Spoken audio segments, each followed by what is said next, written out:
Hello, പുതിയൊരു വീഡിയോയിലേക്ക് എല്ലാവർക്കും സ്വാഗതം. അപ്പോൾ ഇന്നത്തേത് ഒരു ഡേ ഇൻ മൈ ലൈഫാണ് കേട്ടോ. ഓണം വെക്കേഷനൊക്കെ സ്റ്റാർട്ട് ചെയ്യുന്നതിന് മുമ്പ് എടുത്തൊരു വീഡിയോ ആണിത്. പരീക്ഷയൊക്കെ നടക്കുന്ന സമയമാണ്. അപ്പോൾ അതിപ്പോഴാണ് നമുക്ക് ഇടാൻ പറ്റിയത്. അപ്പോൾ നിങ്ങൾ കണ്ടു നോക്കൂ കേട്ടോ.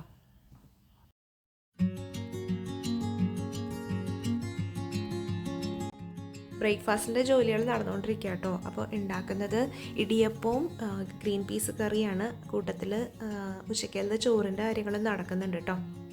അപ്പോൾ ഞാൻ ദേ കായ ഒന്ന് അരിഞ്ഞ് കുക്കറിൽ വേവിക്കാൻ വെക്കുകയാണ്.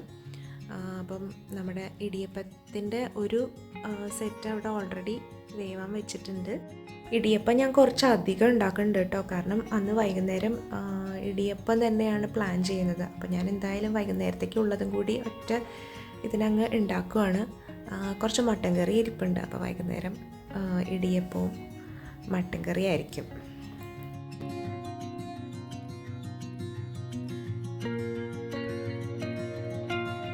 ഒരു സെറ്റ് ഇടിയപ്പം റെഡി ആയിട്ടുണ്ട് കേട്ടോ. അപ്പോൾ അത് വേഗം എടുത്ത് തന്നെ കാസറോളിലേക്ക് മാറ്റുകയാണ്. ഇടിയപ്പം ഇവിടെ എല്ലാവർക്കും നല്ല ഇഷ്ടമുള്ളൊരു ബ്രേക്ക്ഫാസ്റ്റാണ്. അതുപോലെ എനിക്ക് ഉണ്ടാക്കാനും എനിക്ക് പൊതുവേ വലിയ പാട് തോന്നാറില്ല കേട്ടോ. പലരും ഇടിയപ്പം ഉണ്ടാക്കാൻ മടി പറയാറുണ്ട്. അതിൻ്റെ തട്ടൊക്കെ കഴുകുന്ന ഒരു ബുദ്ധിമുട്ടുകൊണ്ടാണോ എന്നറിഞ്ഞുകൂടാ. എന്തായാലും എനിക്ക് എളുപ്പമാണ്. പക്ഷേ ഇങ്ങനെ 2 നേരത്തേക്കൊക്കെ ഉണ്ടാക്കുമ്പോൾ നമുക്ക് കുറച്ച് പാടാണ്. കാരണം കുറച്ചധികം തന്നെ നമ്മൾ ഉണ്ടാക്കണമല്ലോ. എന്നാലും നമ്മൾ പക്ഷേ ഒറ്റയടിക്ക് ആ പണി അങ്ങ് കഴിയുവാണെങ്കിൽ ഡിന്നറിൻ്റെ പരിപാടി കുറച്ചുകൂടി എളുപ്പമാവുമല്ലോ.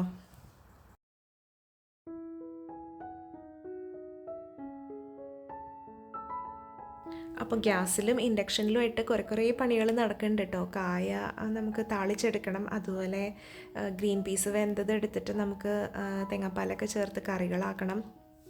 അപ്പോൾ ചെറിയ 2 സ്റ്റീൽ കുക്കർ ഉള്ളതുകൊണ്ട് ഇങ്ങനെ വേവിക്കുന്നത് ഞാൻ ഒരെണ്ണം കഴിഞ്ഞ് അടുത്തതിന് വെയിറ്റ് ചെയ്യില്ല. ഞാൻ രണ്ടും തന്നെ എടുക്കും.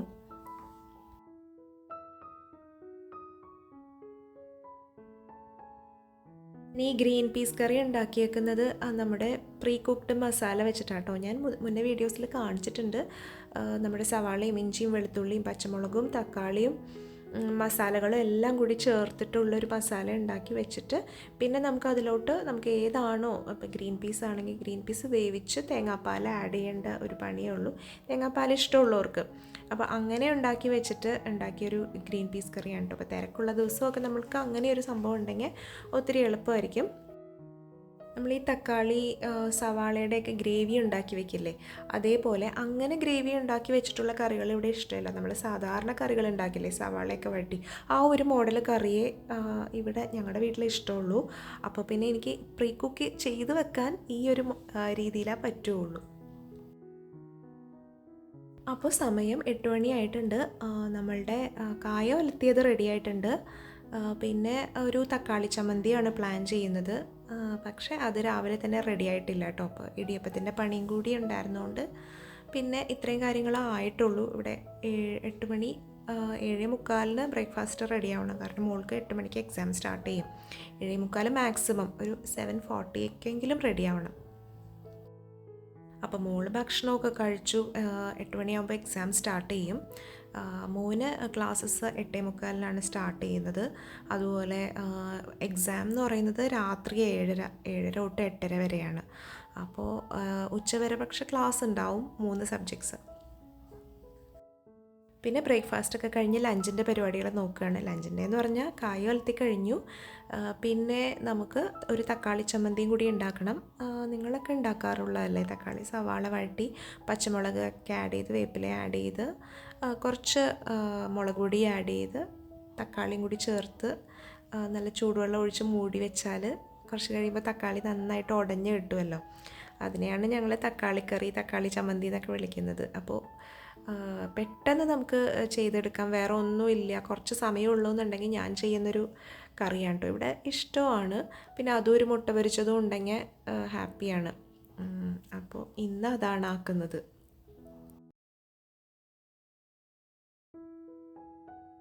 മോളുടെ എക്സാമൊക്കെ കഴിഞ്ഞ് അടുത്ത 2 ക്ലാസ് നടക്കുകയാണ്. മോനും അവിടെ ക്ലാസ് നടക്കുന്നുണ്ട്. രാവിലത്തെ കുക്കിംഗ് കഴിഞ്ഞാൽ പിന്നെ ഒന്ന് ഓൾ റൗണ്ട് വീട്ടിൽ കൂടെ ഒന്ന് ഓടിയിറങ്ങും. അതായത് ആവശ്യമില്ലാതെ കിടക്കുന്ന സാധനങ്ങളെല്ലാം ഒന്ന് ഒതുക്കി പറക്കി വെക്കും. എനിക്ക് ഒരു വീട് വൃത്തിയായിരിക്കുന്നതിൽ ഏറ്റവും ഇമ്പോർട്ടൻ്റ് ഈ ഒരു കാര്യമാണ് കേട്ടോ. എനിക്ക് എപ്പോഴും തോന്നാറുണ്ട്, ില്ലെങ്കിലും തുടച്ചില്ലെങ്കിലും നമ്മളെല്ലാ സാധനങ്ങളും ഒന്ന് തിരിച്ചെടുത്ത് വെച്ച് കഴിഞ്ഞാൽ വീട് ഭംഗിയായിട്ടിരിക്കുന്നതായിട്ട് എനിക്ക് തോന്നാറുണ്ട്. ഞാനങ്ങനെയാണ് ചെയ്യാറ്. 1-2 ചെടിച്ചട്ടികൾ പിന്നെ ഒരു പുതിനത്തൈയൊക്കെ വാങ്ങിയിട്ടുണ്ട്. അപ്പോൾ അതൊക്കെ ഒന്ന് ചെയ്യണം. പക്ഷേ എല്ലാം കൂടി ഇന്ന് ചെയ്യുമെന്ന് അറിയില്ല. പയ്യെ പയ്യെ ഓരോന്ന് ചെയ്തെടുക്കണം. ക്ലാസ്സിൻ്റെ ഇടയിൽ ഒരു ബ്രേക്ക് കിട്ടിയപ്പോൾ തുണികൾ മടക്കണമെന്ന് അവൻ ചോദിച്ചു. അപ്പോൾ ഹെൽപ്പ് ചെയ്യണോ, ഞാൻ മടക്കണമെന്ന് ചോദിച്ചു. എന്നാൽ പിന്നെ ചെയ്തോട്ടെ എന്ന് വെച്ചു. എപ്പോഴും ഒന്നും ഇങ്ങനെ ചെയ്യാറില്ല കേട്ടോ. അപ്പോൾ അവനിങ്ങനെ ചോദിച്ചപ്പോൾ എന്നാൽ ശരി, എന്താ മടക്കിക്കോളാൻ പറഞ്ഞു. എത്ര ഒരു ചെറിയ ജോലിയാണെങ്കിലും അങ്ങനെ ഒരു ചോദ്യം കേൾക്കുന്നത് വലിയ സന്തോഷമാണ് അല്ലേ. കുട്ടികൾക്ക് നമ്മൾ ഹെൽപ്പ് ചെയ്യാനുള്ള ഒരു മെൻറ്റാലിറ്റി ഉണ്ട് എന്നറിയുന്നതും അതുപോലെ അവരുടെ ജോലികൾ കുറച്ചെങ്കിലും അവർ ചെയ്യുന്നു എന്ന് അറിയുന്നതും രണ്ടും ഒത്തിരി സന്തോഷമുള്ള കാര്യമാണല്ലേ. അപ്പോൾ എന്തായാലും ഒരു ചെടി ഒന്ന് പ്ലാന്റ് ചെയ്യാമെന്ന് വിചാരിച്ചു. നമ്മളുടെ കിച്ചൻ്റെ മേലെ നിന്നിരുന്ന ഒരു മോൺസ്ട്ര പ്ലാന്റ് ഇല്ലേ, അത് എനിക്ക് ചെറിയൊരു തൈ കിട്ടിയതാട്ടോ. അപ്പോൾ ഞാനത് ആ കുഞ്ഞ് മേസൺ ജാറില്ലേ അതിനകത്ത് നട്ടുവെച്ചു. പിന്നെ ഇപ്പോൾ നോക്കിയപ്പോൾ അത് ഒത്തിരി അങ്ങ് വലുതായി, ആ കുഞ്ഞു പോട്ടിനേക്കാളും അങ്ങ് വലുതായി. അപ്പോൾ ഞാൻ വിചാരിച്ചു അതൊന്ന് റീപോർട്ട് ചെയ്യാം. റീപോർട്ട് ചെയ്ത് കഴിഞ്ഞാൽ അത് കുറച്ചുകൂടി നന്നായി വളരുമല്ലോ.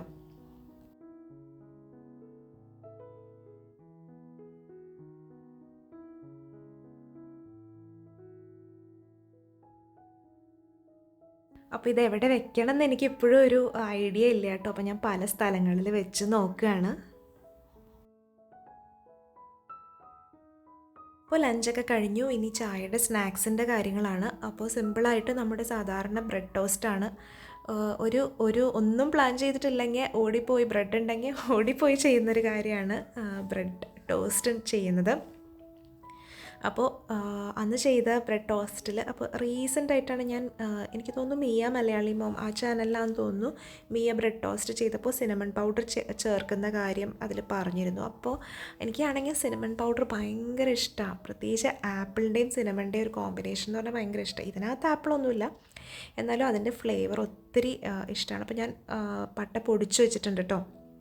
നമ്മൾ ഈ വെള്ളമൊക്കെ തിളപ്പിക്കുമ്പോൾ ഇട്ടാലും ഒക്കെ നല്ലതാണല്ലോ വെയിറ്റ് ലോസിനൊക്കെ. അപ്പോൾ ഞാനപ്പോൾ കുറച്ച് സിനമൺ പൗഡർ ഇരിപ്പുണ്ടായിരുന്നു. അപ്പോൾ നമ്മളുടെ മുട്ടയൊക്കെ കലക്കുന്ന അതിനകത്തോട്ട് കുറച്ച് സിനമൺ പൗഡറും കൂടി ആഡ് ചെയ്തു. ശരിക്കും ഒത്തിരി ടേസ്റ്റിയാണ് കേട്ടോ ഇങ്ങനെ ചെയ്യുന്നത്. അപ്പോൾ നിങ്ങൾ ചെയ്ത് നോക്കിയിട്ടില്ലെങ്കിൽ എന്തായാലും ഒന്ന് ചെയ്തോ.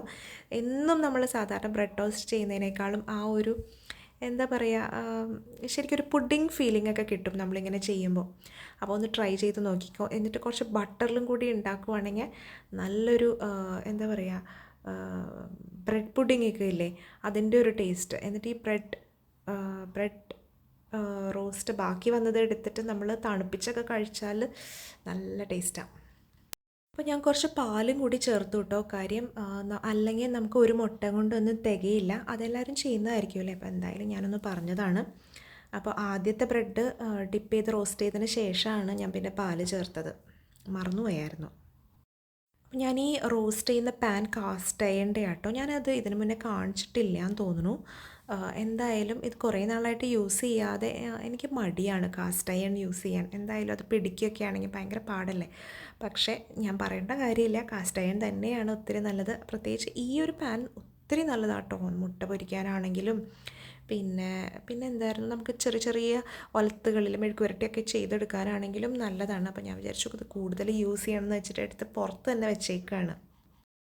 ഇത് ലോഡ്ജിൻ്റെ കാസ്റ്റ് അയൺ പാനാണ് കേട്ടോ. നല്ല സൂപ്പർ പാനാണ്. അപ്പോൾ നമ്മൾ സാധാരണ പാത്രങ്ങൾ കാസ്റ്റ് അയൺ പാത്രങ്ങൾ ചെയ്യുന്ന പോലെ തന്നെ കെയറൊക്കെ കൊടുക്കാൻ തന്നെയുള്ളൂ.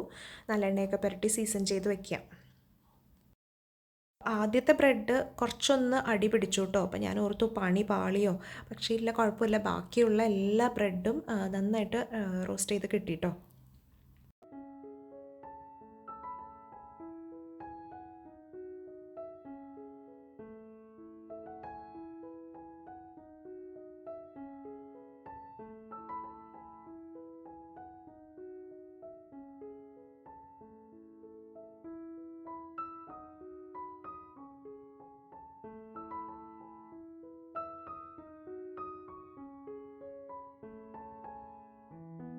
അപ്പോൾ നമ്മുടെ super tasty bread toast ready ആയിട്ടുണ്ട്. അപ്പോൾ എല്ലാവർക്കും ഇഷ്ടമായി, എനിക്ക് പ്രത്യേകിച്ച് ഇഷ്ടമായി. അപ്പോൾ മോന് മലയാളം എക്സാം ആയിരുന്നു. അപ്പോൾ വൈകുന്നേരം കുറച്ച് നേരം മലയാളം പഠിപ്പിക്കാനുണ്ടായിരുന്നു. അപ്പോൾ സ്കൂളിൽ നിന്ന് വർക്ക് ഷീറ്റ്സ് കിട്ടും. അപ്പോൾ അത് വീണ്ടും തന്നെ പ്രിൻ്റ് ഔട്ട് എടുത്തിട്ട് ഒന്ന് എഴുതിപ്പിക്കുകയാണ്. മലയാളം, ഹിന്ദി അതുപോലെ ലാംഗ്വേജസ് എല്ലാം നമ്മളിങ്ങനെ എഴുതിച്ച് തന്നെ പഠിപ്പിക്കണമല്ലോ.